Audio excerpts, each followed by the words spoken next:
Hey everybody, it's the Last Robokai here, and welcome to another episode of Let's Play Transformers Devastation. The last time was a little bit of a catch-up video, and before that we started to chase the leaking power core, and unfortunately Starscream buggered off with it. So now we've got to chase that down, and joining me on this Sideswipe adventure. Yo, it's Cool Guy, and Starscream plus Sideswipe equals terrible, terrible judgment all the way around, so I have very high expectations for this one. And I'm Orv, and my last week has been filled with so many doctor's appointments that I am the living incarnation of Cliff Jumper. It's a good way to put it. Hopefully not the prime one. Yeah, well, I mean, he didn't need a doctor for very long. 5 minutes in, his ass was just dead. Well, speaking of asses dead, no one's asses are dead, so let's jump straight in. What's wrong with it? We were unable to repair the leak before Starscream took it. Meaning? Detonation imminent. Can it be repaired? Accessing Teletron Alpha. The Proustar's plasma core was forged in the plasma energy chambers on Cybertron. Only at a plasma energy interface on Cybertron can it be repaired. Starscream, you must bring it to the tower immediately. The core is unstable. Unstable? Oh, you don't say.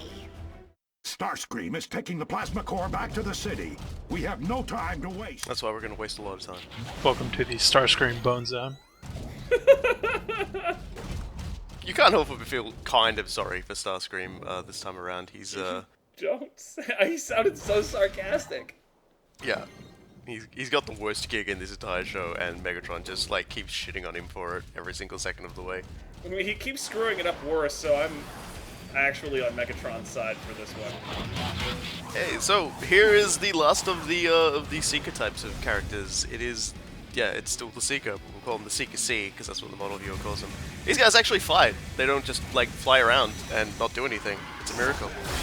Wow. I mean, that was a lot cooler. Or his intro was a lot cooler than he ended up being right there. Man. Oh, can he actually parry you? Kinda. I mean, it looked like he kinda parried parry. and pushed you, and you had to dodge out of the way. Also, Nazi rank. Yeah, Nazi rank. And now we Nazi gotta rank. get into a whole bunch of little mini game things. Nothing about this is bad. Full That's cool. Full caveat, I absolutely hate fighting the big guys. If there's more than one, because you'll be getting around one and then the other one will be coming up and ruining your day. Wow, Honestly, that really? is- 15 seconds, no damage is an S on that? Fuck. Well, see, the thing is that I know you could win most of those fights just by doing that and creaming Yeah, them. So okay. you've got to get a score. Time is fantastic, but actually doing different moves and stuff gets you more of a score. Honestly, the top down stuff like that always reminds me of Helldivers, particularly that one. Just because you spent a lot of time shouldering a weapon and walking away slowly. All right, this one's a pain in the backside just because how these things move around. So just got a machine gun everywhere and hope it hits. You are already done with this nonsense. Yeah, and this is just some amazing shooting all around, but that's okay because quantity is a quality of its own, and I get the SS. Sure, Nazi rank. I don't have a problem with I'm that. down with it. If it works, it works, and that's all right. I mean, I'm not being sarcastic. I'm fine with that. Particularly with how ridiculous that entire challenge looked in the first place. Yeah, not a lot of time to do that one. It's also just, hey, stand here and shoot bullets. Shoot many bullets. What is this, Borderlands? Kind of has a similar art style when you think No, about see, it. this is a good game. Yeah, I knew you were gonna have some opinion about that. Borderlands is fucking garbage. The shooting is fucking terrible, and that's all you do in that game. Why anyone likes those games is completely beyond me. There you go. It only took you about four tries to grab that one. I mean, he wasn't trying to grab it. I like his strategy for those. It's just, eventually it'll happen.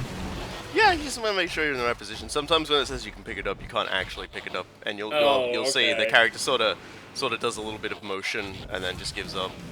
So it's just like you find the sweet spot and you run with it. Now for a very long fight, see, we had a really cool run across the bridge. Now we've got to fight our way back, which is, you know, it's entertaining. Honestly, going all Sho Ryuken on those dudes is pretty awesome too. Yeah, now I hadn't actually done that. I realized I hadn't actually done the dodge shoot the entirety of the Let's Play. So here you go.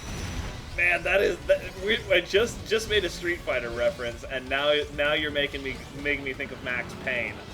Like, I don't know what you're doing here, dude, but keep it up. Here's that dating that I'm required to do by law. Yep. I have been playing the Darksiders 1 re-release, and it has rekindled in me an appreciation of brawlers with a lot of air combos. Yeah. Yeah, that I do like a good bit of air Whoa. combo in my brawler. Oh man, that was killer. Dude just tries to give you a cosmic punch here, just like nope. Oh, goodbye. And you were asking if we ever have situations with lots of like mixed units and stuff. This bridge is pretty much the epitome of that, and it can be very tricky because you haven't just got like, you know, big ground soldiers with hammers and a couple of seekers. You've got different variations of the seekers. You've got the ones that like to stay in range. You've got the guys that like to fight in close combat. So, and then you've got the shield guys slowly inching their way across the bridge, and you know, if you've got them closer to the center of your screen, yeah, your sniper rifle will tend to sort of shift towards them, even though you want to sort of, you know, drag it towards the other guys. Bless. That is still incredible. I see you come in, and I'm just like, that dude is about to have a very bad day. Yeah. Shield guys are awful, but they're a necessary part to challenge you. Really? You had to, like, Teletran, you had to tell us, okay, dude, bye. Friggin' Teletran had to tell us, shoot the bombs to make things blow up. Yeah, I'm not entirely sure how it ended up like that, because it sure as heck wasn't that way when we were doing it before. So I mean, we've talked before about focus testers being, you know, lowest common denominator. Yeah. You think they had a? See, I always got the impression Platinum, like at least from like one of the more famous creators on Platinum, is that when a focus tester tells them to do one thing, they go fuck you to the other. I mean, it wouldn't surprise me, but also like that's probably not. I don't know.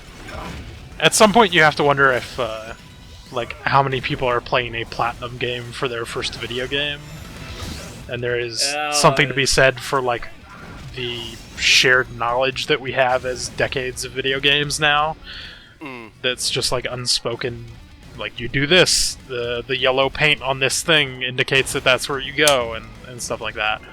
Well, it's worth noting that like there's a really great book called The Design of Everyday Things that talks a lot about like environmental knowledge, and that sort of environmental knowledge is always accrued based upon cultural experience, essentially. And yeah, I can totally get why you know people feel the need to. Good night, Gracie. That's the end of that guy. Think. Yeah, I did think. I was apparently not right about that. But yeah, anyway, like, cultural knowledge effectively just comes up through everybody's shared experiences. And it's interesting because, like, all of these dumb tutorials that we're talking about here, like, are effectively building up that cultural experience of a video game. You kind of already see it in the sense that, you know, video games are not like an instant badge that you're some shut-in horrible nerd anymore. You know, you can be cool and play video games. Yeah, it's a necessary evil that every video game could be somebody's first, so you're gonna just have to kowtow to that. Well, and the coolest thing for those of us who have been in this for altogether too long is that. Oh man, you just got punted in the face. And then punted in the back. See, this is what I was talking about, the mixed units. But yeah, keep up. Oh yeah, but I'm almost done, I promise. But yeah, if we go through this for another like five, maybe 7 years or so, there will be enough cultural knowledge that it'll just be, why is this not yellow or why is this not red? That literally always means that in a video game. As you can see, even though I took quite a lot of damage in that, the sheer amount of score I accrued just running across that bridge still managed to get me an A rank. And it gets a Nazi rank from me because it ruled. Yeah, it was pretty awesome. I was going to make a joke when you say if we stay here for 5 or 7 years, I'm like, don't know, the bridge isn't that long. Okay, I'm no longer cool with this. This thing is getting harder to control where I'm going! Get me, Motormaster! Teletran 1, I need coordinates on Starscream. Routing, based on Starstream's last known trajectory. I'm sending probable coordinates now. Last one there's the corroded diode, Autobots! Motormaster, don't let them get there first. Well, so we're racing Motormaster to the core. When did this thunderstorm start? Basically started kicking in while we were going across the bridge. Boom! And, of course, there is an achievement, for beating Motormaster up while the race is going on. So that, you get yourself a nice hefty head start, because he will get back up again, and you can fight him, I think, multiple times. But, yeah, like, there are, time limits in these sorts of things. When you try and make a Let's Play, you don't really want to make it 3 hours of me beating up Motormaster over and over again. I mean, that sounds therapeutic, and you could do it as a bonus video if you really wanted. You know, it's been a while, but I don't remember how far into G1 that Motormaster was introduced. He was actually introduced pretty much the same time Bruticus was introduced. Okay. In fact, the Stunticons more or less show up at the end when Starscream has all but won, and like they beat up the Combaticons, and as a result, right, they get sent to the. And it's kind of funny because they were largely indifferent to the fact Megatron had lost. But they're like, should we do something? And they're like, well, Starscream, once he starts, he has trouble stopping screwing up, so we should probably intervene. Transformers have some really dumb names, but at some point, like, Motormaster is just the ultimate in fuck it. He's the bootleg Optimus Prime as well. Like, yeah, he's got absolute like. He really is not fond of Optimus Prime and considers it an affront that Optimus Prime is also a large truck, because they have to fight to be king of the road. Anyway, I wanted to check to just see if we could see where he was on the map, but it doesn't show him. It only shows him on the radar as a little ping. Yeah.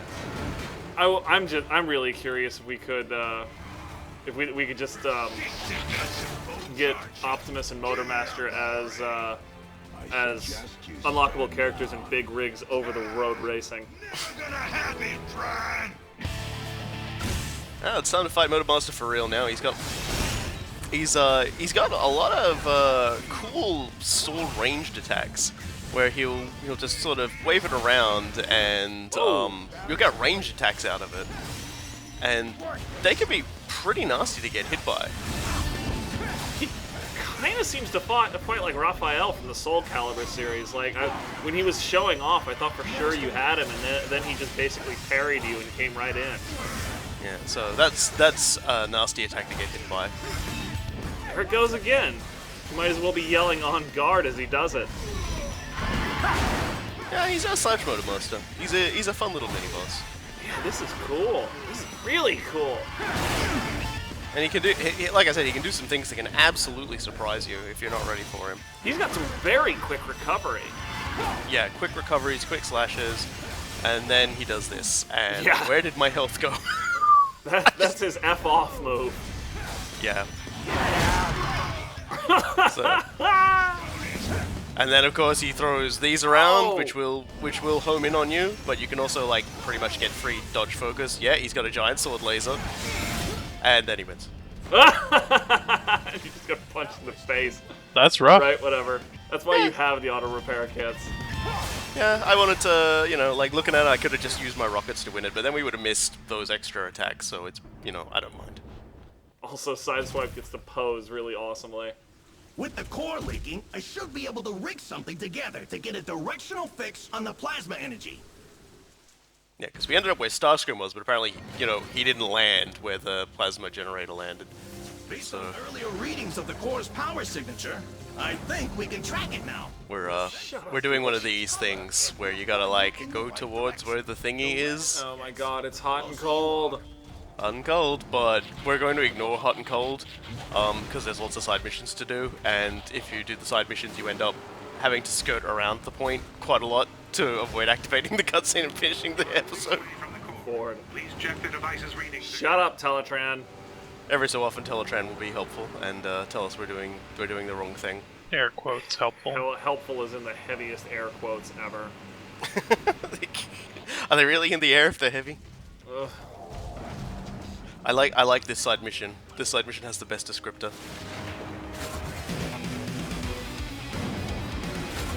Destroy everything. Nice. Now it's talking my language. Because you're not just destroying all of the Decepticons. You've also got to destroy all those boxes. They spawn 2 red energon piles for you if you're so inclined. If you want to get the fight over towards there and shoot it, I guess, because I tend to find if you want to just go over there and grab it, everyone sort of gets in the way.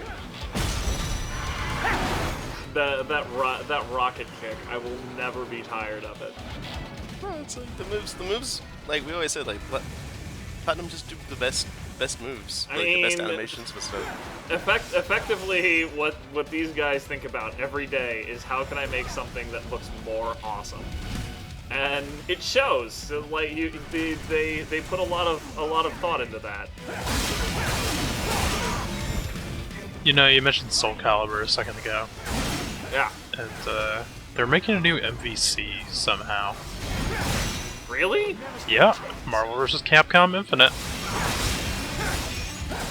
The man is dating everything repeatedly. Mm-hmm. Can't stop. Nah. He's I like talking about current events. Sure, whatever. Fuck you. This is my show. This is gonna be up a year from now, and you're just gonna make us and everybody who watches this feel really old and out of place. Mm-hmm.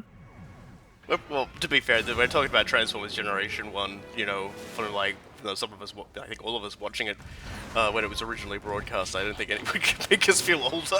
Yeah, no, and I mean, and to be fair to Orv, we also did Majesty, where we got George to come back 15 years after he had ever done that thing to finish a couple of mission intros that they never gave him and he never did. You know, I mean, there's a reason we have Time Warriors as the name. It's because we don't really give a crap about time. What's time anyway? I don't know. I didn't invent time. The end joke of that is I really hope they do a new Soul Calibur, because that's my kind of fighting game. I'm actually a little bit surprised that more franchises haven't like moved to the largely online model of the way that Street Fighter V kind of has, in the sense that, you know, okay, we've made this really robust engine. Now we're just going to support that, be it through, you know, balance tweaks, feature editions, fighter editions, whatever, for as long as humanly possible. I'm gonna take issue with like all of that in relevance to Street Fighter V, because that thing was a fucking they're atrocity. Trying to support it. I never said that they're doing a terribly good job of it, but yeah, I'm saying fair. The business model makes sense. Yeah. We'll see what they do with MVC Infinite. Like that game's gonna be super weird because they don't have the Marvel or they don't have the X-Men license anymore. Yeah, that was why I was surprised. I was like, okay, I guess you could put the Avengers in there still, but yeah. You're losing out on, you know, some of the staple characters of the Marvel vs. Capcom franchise. I don't know what you're gonna do without fucking Phoenix and Psylocke. I was thinking more like Wolverine, Magneto, but alright then. And Cyclops, you know, Optic Blast. Hey, I suppose they at least still have Captain America, so there's that. Deadpool and stuff. Fucking no more Sentinel. Sentinel's the hottest garbage. Yeah, it's a true story. That is a true story. I'm just gonna scoop up a lot of things I missed in the I suppose you could call it the race. Even though it was pretty much like, you know, me beating a guy's backside and then running off, laughing and cackling and winning. Because there's like a whole bunch of stuff up here, Decepticon flag and some lore. And I know I said if I had to go really out of my way, I wouldn't do it, but like, yeah. I know where it is. I like that you just fucking left. You just left him. He was just lying there, like, sparking and twitching, and you just kind of went away. He does get up eventually, he said, though. Yeah. Yeah, he does. Because one time I just started goofing around, and he got up and he Mario Karts straight up your backside. Well, no, right at the end of the mission, like when you went to do these side missions, his corpse was just there. Oh yeah, yeah. You mean I after love the that. boss fight. Yeah. Yeah, they do that. They do that a lot with all of them. So for this side mission, you just gotta navigate all these lasers, and I'm not going to navigate all of these lasers.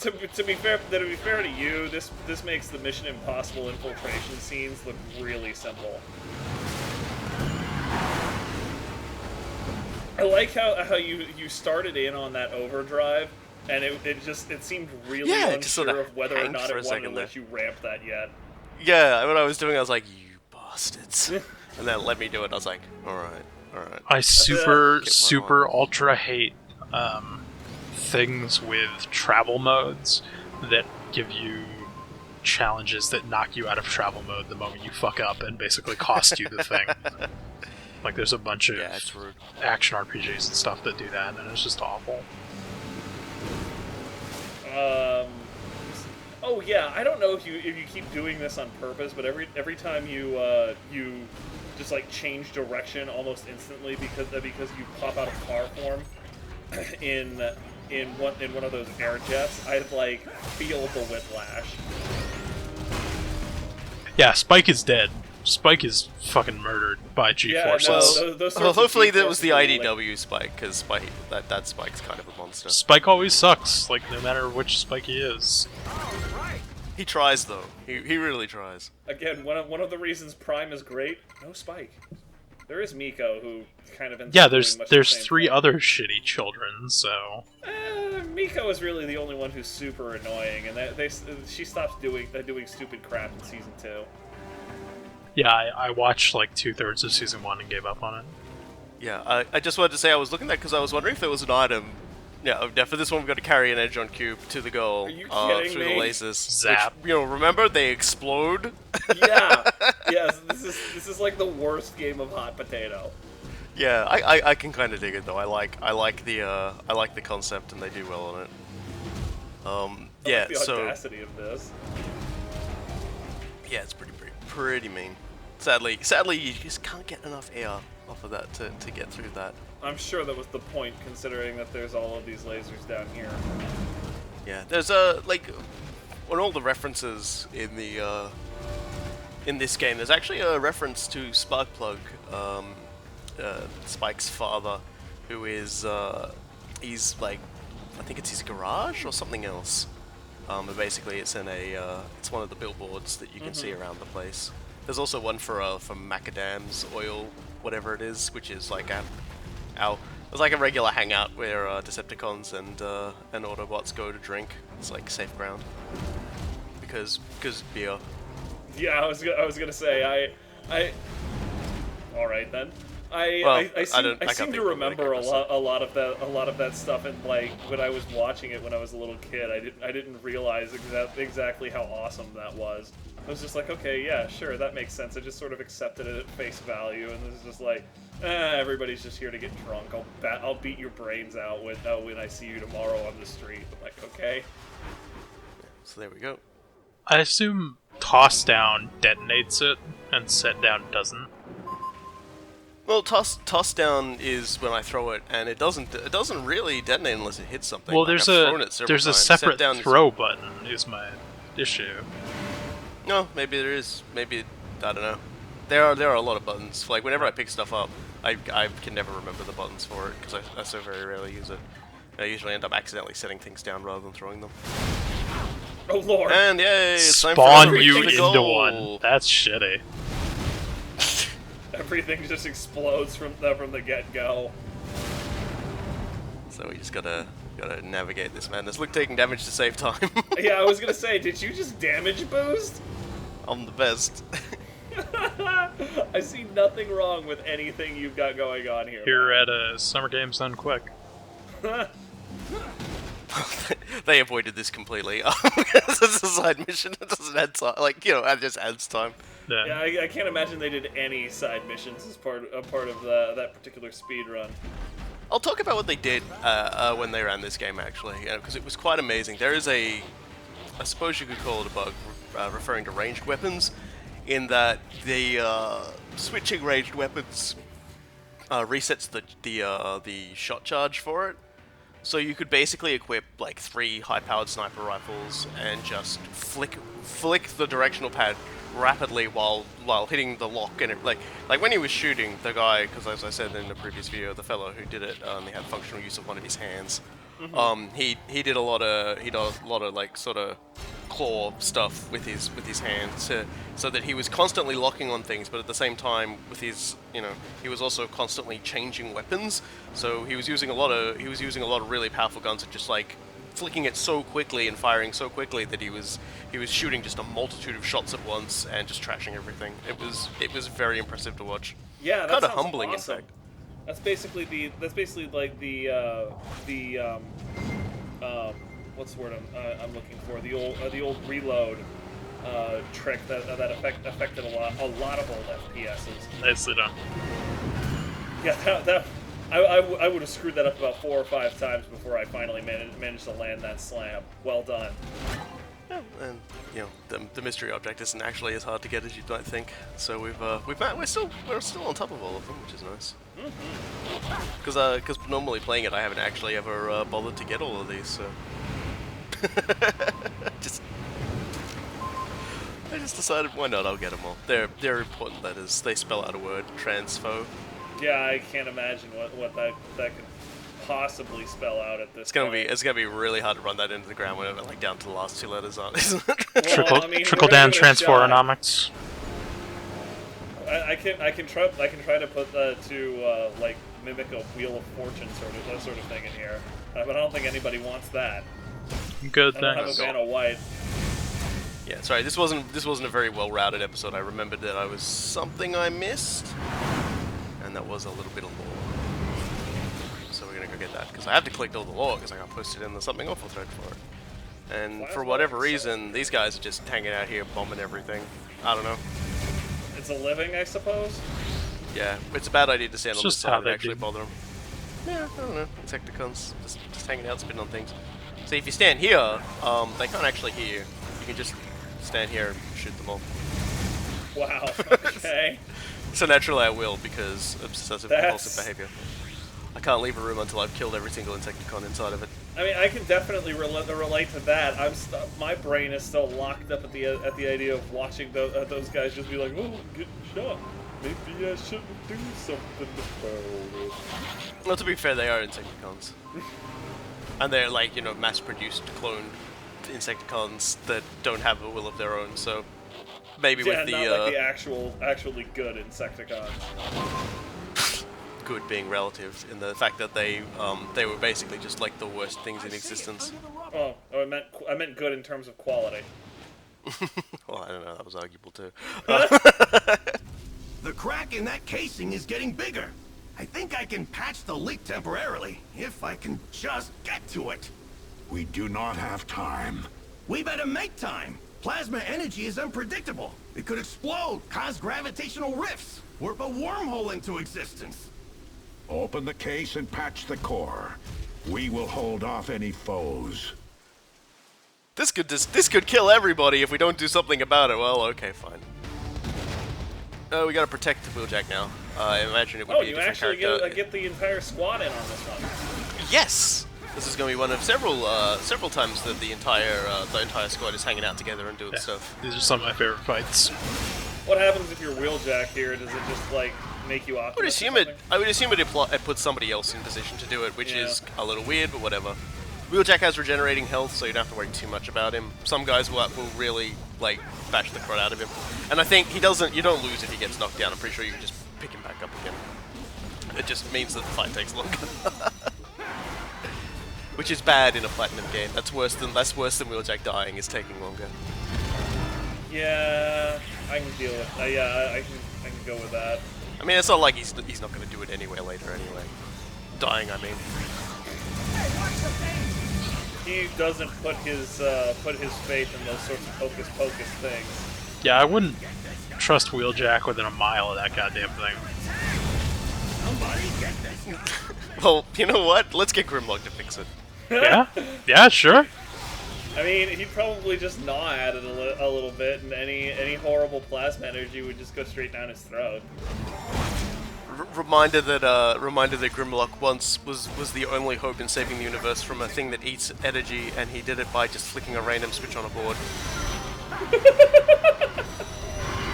You guys saw that in the thread, right? In the thread, someone linked like Grimlock quotes from Generation 2, and he basically arrives in this station and goes, "Grimlock here to save universe." It's like, I wish I could enter rooms like that. Just... One of these days, I will, and anybody who looks at me strange is just gonna have to deal with it because I'm just gonna keep striding in like I didn't say anything. Never give them any satisfaction on it. Like no word should fill everyone with more dread than Grimlock declaring that he was arriving to save the universe. It's almost as bad as I'm from the government and I'm here to help. That's pretty much. Resistance.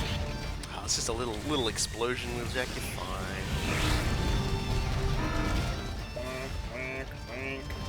Yeah, it's little honk to let you know stuff's happening.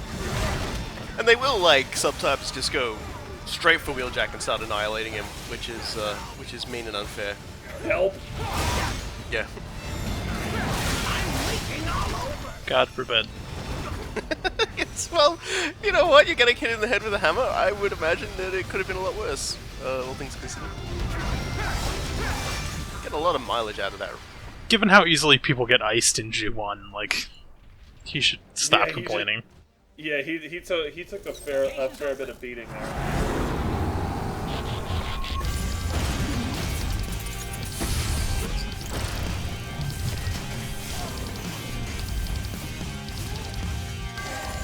You beat Motormaster.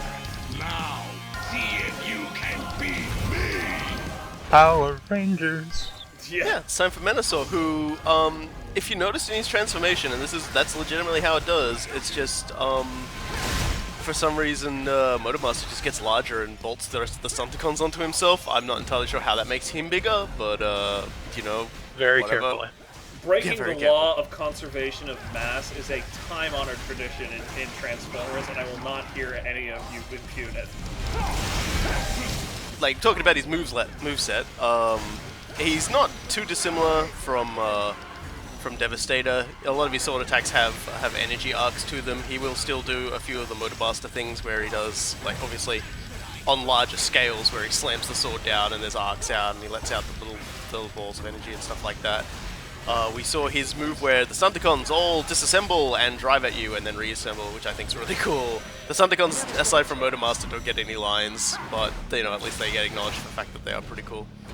And this is what happens when you get Menasor down. I'm sure it's fine. And Obari. That pose is a time-honored tradition in giant robots and other media. It is essentially, I suppose you could call it, started by a man who's, I should have looked up his full name before I did this, but basically Obari, and he's responsible for a lot of animation in a lot of series over the years. A lot of the just so much. He's worked on Transformers 2, I believe. But he's just, that pose is just whenever someone pulls out their sword and they strike that pose, it's usually because of him. That animated sequence that's happened. I believe you're referring to, by the way, Masami Obari. Yes, he is a much beloved figure in Japanese animation, and Quite so. No one defeats Menasor! Must complete mission! I did not see that coming.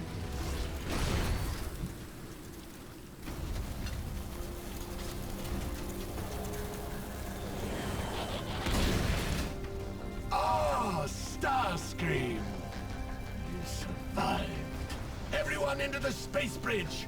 To Cybertron! Except you, Starscream. You stay here and burden the Autobots with your incompetence! Laugh while you can, Megatron! But I will laugh last! They have gone through the space bridge. After them. Are they going through the space bridge to a space dam?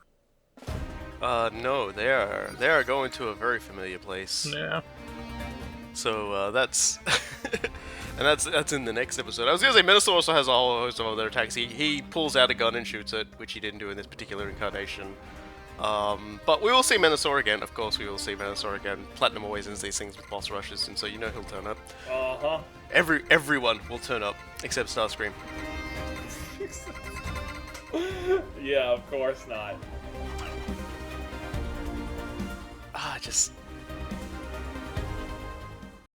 I love that entire sequence with Menasor, because for a second there you think he's just like running off and crying. And then he just picks the plasma core up and hoofs it straight into the sky, and it's just, alright.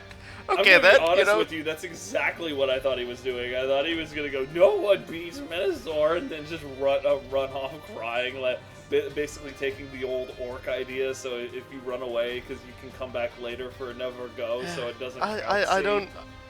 Yeah, it's just the best sequence, because normally, like, when a game does that, when you win and then the game goes, oh, you won, but no, you didn't really. It's like, well, that's a bit of a, a bit rude, a bit of a it's a bit of a dick jerk move. move. But in that, it's like, well, can you really argue with that? Because that's like that's the best way to do it. This is the one Bumblebee line I didn't hate. It was just like, I did not see. I did I. Yeah, when Bumblebee admits he's a stupid fuck up, I'm fine with it. He basically vocalizes what everybody else playing the game was thinking, because like you don't expect it. It's brilliant. I love it. And yeah, we're going to be going through the space bridge next episode, and that means we're going to Cybertron, and that means lots and lots of boss fights. It's going to be well, not lots and lots, but like it's mostly boss fights this coming episode. So that's something to look forward to, and until then, I've been the Last Robokai. I've been Cool Guy. And I've been Orv. And we'll see you all on Cybertron.